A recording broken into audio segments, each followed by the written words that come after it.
Hello friends, my name is Sajid and today I'm going to be doing my TBR for the BOOKTUBEATHON Readathon. The BOOKTUBEATHON was created by Ariel Bissett and I will have all of the necessary links and information provided down below. The basic goal of this readathon is to read as much as you possibly can, but I will also be taking part in some of the reading challenges that are optional. Challenge number 1 is to read a book with a yellow cover, and for this one I selected An Untamed State by Roxane Gay. This one is about a Haitian American woman who goes back to Haiti to visit her family, and then she is kidnapped and held for ransom there. And as you can pretty much tell, this cover is very yellow. Challenge number 2 is a very interesting one, and that is to read a book only after sunset. And for this one, I appropriately selected 1,000 Nights by E.K. Johnston. This is a YA historical fiction that is inspired by one of the stories from the Arabian Nights, the one where the king guy kills all of his wives. And yes, my sole purpose for selecting this book for this particular challenge was the fact that Nights is in the title. Challenge number 3 is to read a book that you discovered through BookTube, and for this one I have selected Aristotle and Dante Discover the Secrets of the Universe by Benjamin Alire Sands. I actually first heard of this book from Ariel Bissett, the host of this readathon, and after that I heard about it from basically everyone else. Legit, everyone except for me has read this book. My mother has even read this book. Like, what's my excuse? This is actually queer lit, and it follows these two Mexican boys and their sort of friendship / relationship with each other. That's pretty much all I need to know, because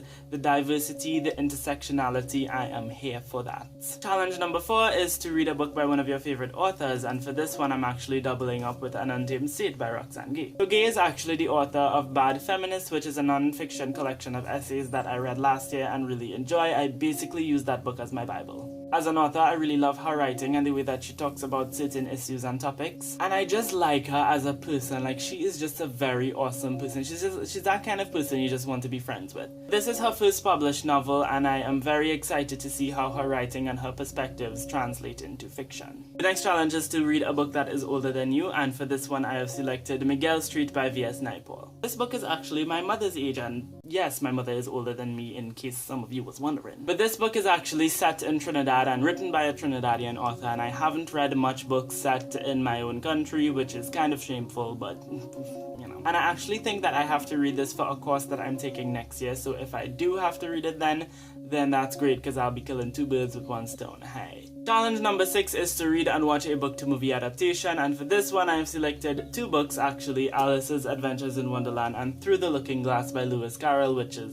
obviously a duology. This is one of those books that I was supposed to read as a child, but I didn't because someone decided to invent television. I also never saw the Disney animated movie, and I really want to watch that, as well as the live-action film that came out last year or 2 years ago with Anne Hathaway. I actually have a secret life goal where I have to read every single book-to-movie adaptation with Anne Hathaway in it. I'm not even a big fan of Anne Hathaway, I just need to. For no reason whatsoever. I have to. How am I going to read Les Mis? That book is freaking huge. So basically when I read this book, I'll be watching all 3 of those movies, and if there are more, I'll probably watch those as well. The final challenge is to read 7 books, and I just showed you 6, and the final book that I'll be reading for the BOOKTUBEATHON is Moby Dick by Herman Melville. Before any of you lose your shit, no, I'm not going to be reading this entire thing for the BOOKTUBEATHON. I'm actually buddy reading this with Julia from Julia Sapphire, and I will also be exchanging notes with Rachel Louise Atkins, who's reading it as well. We're probably going to start this one around Thursday coming. Most likely we're not going to finish it by the end of the month,